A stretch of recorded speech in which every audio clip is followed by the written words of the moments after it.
Open the Beam and Columns section archive. You have various sections already at your disposal.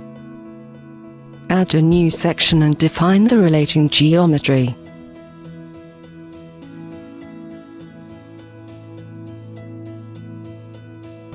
Automatically get the section's static data. You can also acquire other sections from other projects. Now assign the section to the structural elements.